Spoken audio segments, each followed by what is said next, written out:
Epicuro. Carta sobre a felicidade a Meneceu. Introdução. Cronologia de Epicuro. Epicuro nasceu em 341 a.C., na ilha grega de Samos, mas sempre ostentou a cidadania ateniense, herdada do pai emigrante. Em Samos, ele passou a infância e a juventude iniciando os estudos de filosofia com o acadêmico Pânfilo, filósofo platônico, cujas lições seguiu dos 14 aos 18 anos. Ao atingir essa idade, em 323, Epicuro transfere-se para Atenas a fim de cumprir os 2 anos obrigatórios do treinamento militar destinado aos efebos.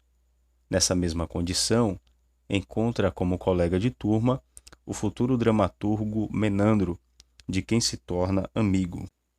É em Atenas, capital cultural da Grécia Antiga, que Epicuro irá também encontrar os grandes filósofos ainda em atividade após o desaparecimento de Sócrates e Platão, com exceção de Aristóteles, banido da cidade e refugiado em Calcis, onde viria a falecer no ano seguinte.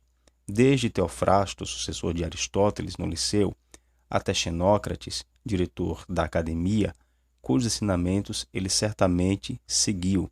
Em 322, após a morte de Alexandre Magno, o sucessor deste decide expulsar de Samos todos os colonos atenienses, entre os quais a família inteira de Epicuro. É então que este decide abandonar Atenas para ir juntar-se a seus familiares desterrados em Cólofon, na costa asiática. Próximo dali, em Teos, Epicuro passa a acompanhar os ensinamentos de Nausífanes, filósofo atomista que o inicia no pensamento de Demócrito, que de início o entusiasma, mas cuja revisão ele já começa a empreender ao fundar sua própria escola em Cólofon. Entre 311 e 310, tenta fundar outra escola em Mitilene, na lendária ilha de Lesbos, mas é impedido pelo aristotelismo. Muda-se então para Lampsaco, nos Dardanelos, onde também entra em choque, desta vez com os platônicos, mas consegue, mesmo assim, instalar uma escola. É aqui e nesta época que ele conquista seus adeptos mais ilustres, que passarão a acompanhá-lo pelo resto de sua existência: Émarco, Cólotes, Metrodoro, Pítocles e Heródoto. Estes 2 últimos, por sinal, ao lado de Meneceu, são justamente os destinatários privilegiados das 3 célebres cartas que costumam ser apontadas como a súmula do pensamento epicurista. No ano 306, Epicuro regressa finalmente a Atenas, onde adquire uma ampla casa, logo acrescida de um grande jardim, para o fim exclusivo de instalar aquela que viria a ser sua célebre escola ateniense, muito logo conhecida como o Jardim de Epicuro.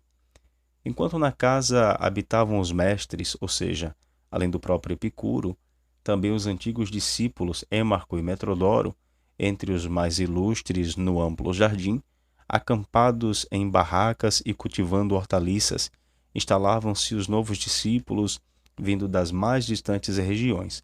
Após a morte de Epicuro, aos 72 anos de idade, em 270 a.C., foi o fiel Émarco quem o sucedeu na direção da escola, a doutrina de Epicuro. A presente carta sobre a felicidade, para além de sua significação intrínseca, não deixa de ser um documento absolutamente decisivo para desfazer aquele equívoco que uma tradição apressada costuma associar à doutrina epicurista, quase sempre confundida com o gozo imoderado dos prazeres mundanos, como se não se distinguisse do hedonismo puro e simples, além das explícitas menções, em contrário, que o próprio texto da carta não deixa de registrar. São inúmeros os testemunhos fidedignos, atestando que no célebre Jardim de Epicuro vicejava uma autêntica comunidade, onde mestre e discípulos viviam de maneira quase ascética, consumindo apenas as hortaliças que eles próprios cultivavam, as quais acrescentavam apenas pão e água, e ainda queijo em ocasiões especiais. Seja como for, não há dúvidas de que a real importância da doutrina epicurista está muito longe de consubstanciar-se em aspectos puramente circunstanciais como esses, que chegam a desvalar ou a resvalar para o campo do anedótico. Nesse sentido, a carta que aqui se apresenta não deixa de repor as coisas em seus devidos lugares. Por outro lado, durante longo tempo, e de maneira quase similar, outra tradição não menos equivocada costumava insistir na tese de considerar Epicuro como um simples e superficial imitador de Demócrito, o qual seria, este sim, o filósofo original e profundo, o verdadeiro criador do atomismo. Curiosamente, foi Karl Marx, na sua tese de doutorado sobre a relação entre a filosofia de Epicuro e a de Demócrito, quem primeiro procurou desfazer esse equívoco, chegando até a inverter totalmente os papéis tradicionais.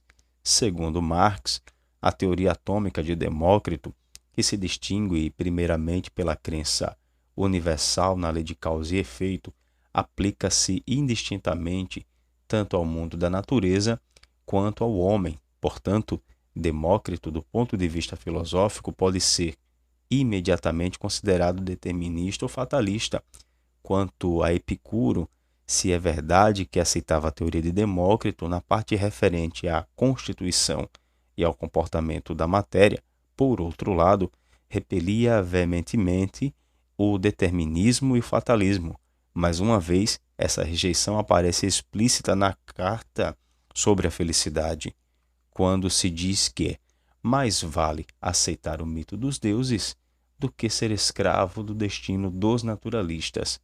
Com efeito, na sua descrição do átomo, Epicuro não deixa de preservar a vontade humana e a liberdade individual, incluindo em seu sistema a sociedade e a consciência moral.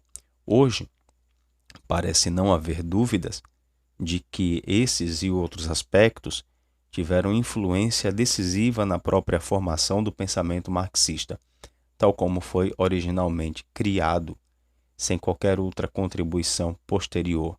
O epicurismo sobreviveu por cerca de 7 séculos no mundo greco-romano, tendo encontrado em Lucrécio, Sêneca e Cícero seus mais ilustres discípulos tardios.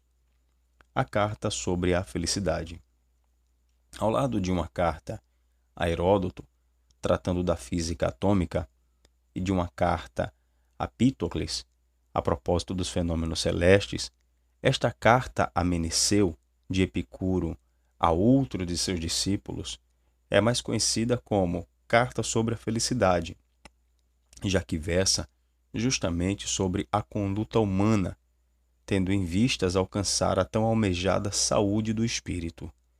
Inicia-se a carta por uma decidida exortação ao exercício da filosofia, considerada desde logo como uma disciplina cuja única meta é justamente tornar feliz o homem que a pratica, de tal modo que este deve cultivá-la durante todo o transcurso de sua existência, desde a mais tenra juventude até a idade mais avançada.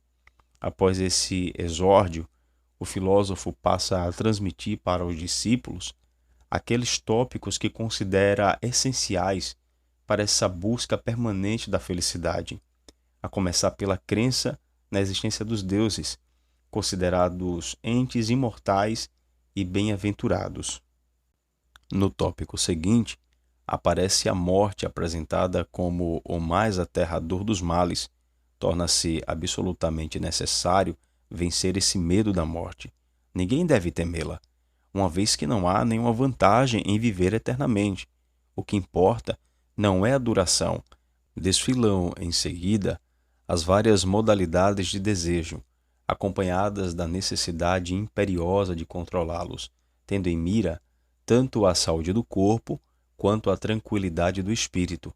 o que, por outro lado, não deixa de ser também uma boa definição do próprio prazer, tal como Epicuro o concebe. O prazer, como bem principal e inato, não é algo que deva ser buscado a todo custo indiscriminadamente, já que às vezes pode resultar em dor. Do mesmo modo, uma dor nem sempre deve ser evitada, já que pode resultar em prazer. De qualquer maneira, recomenda-se uma conduta comedida em relação aos prazeres, valendo para este caso aquele mesmo princípio de qualidade em detrimento da quantidade. Finalmente, o homem sábio, para Epicuro, jamais deve acreditar cegamente no destino e na sorte como se estes fossem fatalidades inexoráveis e sem esperança, parecendo despontar aqui aquela sua crença na vontade e na liberdade do homem.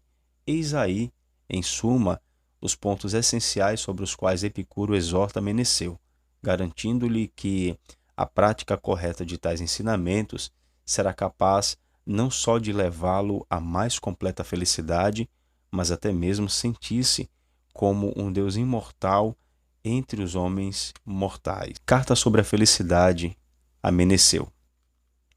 Epicuro envia suas saudações a Meneceu. Que ninguém hesite em se dedicar à filosofia enquanto jovem, nem se canse de fazê-lo depois de velho, porque ninguém jamais é demasiado jovem ou demasiado velho para alcançar a saúde do espírito. Quem afirma que a hora de dedicar-se à filosofia ainda não chegou, ou que ela já passou, é como se dissesse que ainda não chegou, ou que já se passou a hora de ser feliz.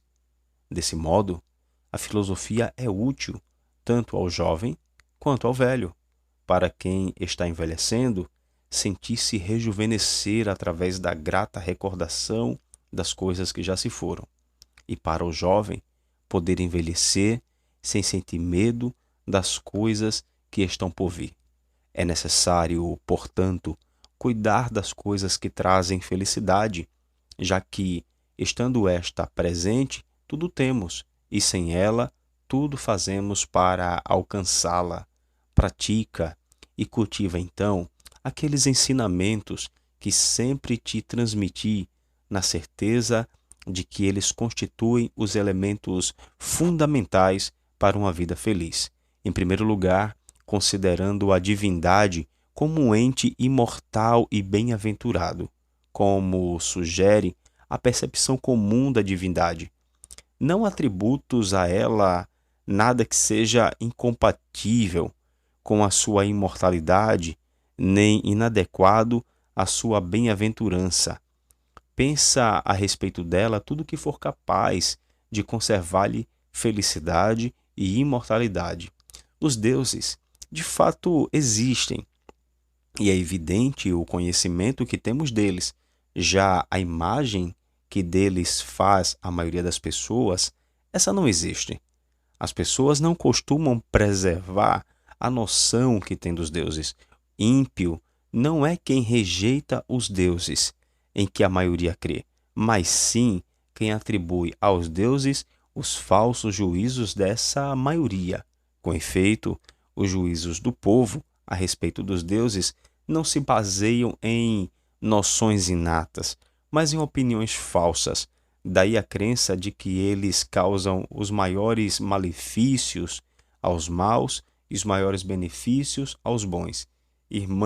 Emanados pelas suas próprias virtudes, eles só aceitam a convivência com seus semelhantes e consideram estranho tudo que seja diferente deles. Acostuma-te à ideia de que a morte para nós não é nada, visto que todo o bem e todo o mal residem nas sensações, e a morte é justamente a privação das sensações. A consciência clara de que a morte não significa nada para nós proporciona a fruição da vida efêmera, sem querer acrescentar-lhe tempo infinito e eliminando o desejo de imortalidade. Não existe nada de terrível na vida para quem está perfeitamente convencido de que não há nada de terrível em deixar de viver. É tolo, portanto, quem diz ter medo da morte, não porque a chegada desta lhe trará sofrimento, mas porque o aflige a própria espera. Aquilo que não nos perturba quando presente não deveria afligir-nos enquanto está sendo esperado. Então, o mais terrível de todos os males, a morte, não significa nada para nós, justamente porque, quando estamos vivos, é a morte que não está presente. Ao contrário, quando a morte está presente, nós é que não estamos. A morte, portanto, não é nada, nem para os vivos, nem para os mortos, já que para aqueles ela não existe, ao passo que para estes não estão mais aqui. E, no entanto, a maioria das pessoas ora foge da morte como se fosse o maior dos males, ora a deseja como descanso dos males da vida. O sábio, porém, nem desdenha de viver, nem teme deixar de viver. Para ele, viver não é um fardo e não viver não é um mal. Assim como opta pela comida mais saborosa e não pela mais abundante, do mesmo modo, ele colhe os doces frutos de um tempo bem vivido, ainda que breve. Quem aconselha o jovem a viver bem e o velho a morrer bem, não passa de um tolo, não só pelo que a vida tem de agradável para ambos, mas também porque se deve ter exatamente o mesmo cuidado em honestamente viver e em honestamente morrer. Mas, pior ainda, é aquele que diz: bom seria não ter nascido, mas uma vez nascido, transpor o mais depressa possível as portas do Hades. Se ele diz isso com plena convicção, por que não se vai desta vida? Pois é livre para fazê-lo, se não for esse realmente seu desejo. Mas, se o disse por brincadeira, foi um frívolo em falar de coisa que brincadeiras não admitem. Nunca devemos nos esquecer de que o futuro não é nem totalmente nosso, nem totalmente não nosso, para não sermos obrigados a esperá-lo como se estivesse por vir com toda certeza, nem nos desesperarmos como se não estivesse por vir jamais. Consideremos também que dentre os desejos há os que são naturais e os que são inúteis. Dentre os naturais, há uns que são necessários e outros apenas naturais. Dentre os necessários, há alguns que são fundamentais para a felicidade, outros para o bem-estar corporal, outros ainda para a própria vida. E o conhecimento seguro dos desejos leva a direcionar toda a escolha e toda a recusa para a saúde do corpo e para a serenidade do espírito, visto que esta é a finalidade da vida feliz. Em razão desse fim, praticamos todas as nossas ações para nos afastarmos da dor e do medo. Uma vez que tenhamos atingido esse estado, toda a tempestade da alma se aplaca e o ser vivo, não tendo que ir em busca de algo que lhe falta, nem procurar outra coisa a não ser o bem da alma e do corpo, estará satisfeito. De fato, só sentimos necessidade do prazer quando sofremos pela sua ausência. Ao contrário, quando não sofremos, essa necessidade não se faz sentir. É por essa razão que afirmamos que o prazer é o início e o fim de uma vida feliz. Com efeito, nós o identificamos como o bem primeiro e inerente ao ser humano. Em razão dele, praticamos toda a escolha e toda a recusa, e a ele chegamos escolhendo todo o bem de acordo com a distinção entre prazer e dor. Embora o prazer seja nosso bem primeiro, inato, nem por isso escolhemos qualquer prazer. Há ocasiões em que evitamos muitos prazeres, quando deles nos advêm efeitos, o mais das vezes desagradáveis, ao passo que consideramos muitos sofrimentos preferíveis aos prazeres, se um prazer maior advier depois de suportarmos essas dores por muito tempo. Portanto, todo prazer constitui um bem por sua própria natureza. Não obstante isso, nem todos são escolhidos.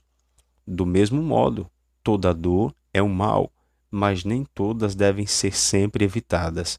Convém, portanto, avaliar todos os prazeres e sofrimentos de acordo com o critério dos benefícios e dos danos. Há ocasiões em que utilizamos um bem como se fosse um mal, e o contrário, um mal como se fosse um bem. Consideramos ainda a autossuficiência um grande bem. Não que devamos nos satisfazer com pouco, mas para nos contentarmos com esse pouco, caso não tenhamos o muito, honestamente, convencidos de que desfrutam melhor a abundância aos que menos dependem dela. Tudo que é natural é fácil de conseguir, difícil é tudo que é inútil.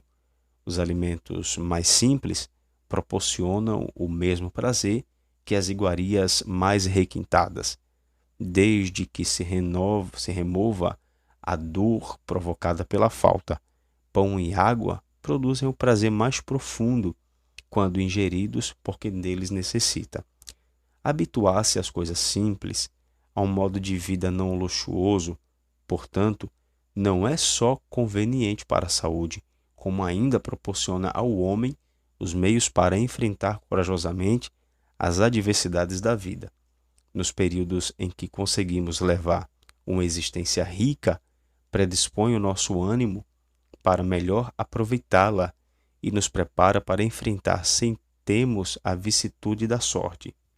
Quando então dizemos que o fim último é o prazer, não nos referimos aos prazeres dos intemperantes ou aos que consistem no gozo dos sentidos, como acreditam certas pessoas que ignoram o nosso pensamento, ou não concordam com ele, ou o interpretam erroneamente, mas ao prazer que é a ausência de sofrimentos físicos e de perturbações da alma. Não são, pois, bebidas, nem banquetes contínuos, nem a posse de mulheres e rapazes, nem o sabor dos peixes ou das outras iguarias de uma mesa farta, que tornam doce uma vida, mas um exame cuidadoso, que investigue as causas de toda escolha e de toda rejeição, e que remova as opiniões falsas, em virtude das quais uma imensa perturbação toma conta do espírito. De todas essas coisas, a prudência é o princípio supremo bem, razão pela qual ela é mais preciosa do que a própria filosofia. É dela que originaram todas as demais virtudes. É ela que nos ensina que não existe vida feliz sem prudência, beleza e justiça, e que não existe prudência, beleza e justiça sem felicidade. Porque as virtudes estão intimamente ligadas à felicidade, e a felicidade é inseparável delas. Na tua opinião, será que pode existir alguém mais feliz do que o sábio, que tem um juízo reverente acerca dos deuses, que se comporta de modo absolutamente indiferente perante a morte e que bem compreende a finalidade da natureza, que discerne que o bem supremo está nas coisas simples e fáceis de obter e que o mal supremo ou dura pouco ou só nos causa sofrimentos leves, que nega o destino apresentado por algum como o Senhor de tudo, já que as coisas acontecem ou por necessidade ou por acaso, ou por vontade nossa, e que a necessidade é incoercível ou o acaso instável, enquanto nossa vontade é livre, razão pela qual nos acompanham a censura e o louvor. Mais vale aceitar o mito dos deuses do que ser escravo do destino dos naturalistas. O mito, pelo menos, nos oferece a esperança do perdão dos deuses, através das homenagens que lhes prestamos, ao passo que o destino é uma necessidade inexorável. Entendendo que a sorte não é uma divindade, como a maioria das pessoas acredita, pois um Deus não faz nada ao acaso, nem algo incerto, o sábio não crê que ela proporcione aos homens nenhum bem ou nenhum mal, que seja fundamentais para uma vida feliz, mas sim que ela pode surgir o início de grandes bens e de grandes males. A seu ver, é preferível ser desafortunado e sábio a ser afortunável e tolo. Na prática, é melhor que um bom projeto não chegue a... Medita, pois, todas estas coisas e muitas outras a elas congêneres, dia e noite contigo, mesmo e com os teus semelhantes, e nunca mais te sentirás perturbado, quer acordado, quer dormindo, mas viverás como um Deus entre os homens, porque não se assemelha absolutamente a um mortal o homem que vive entre bens imortais.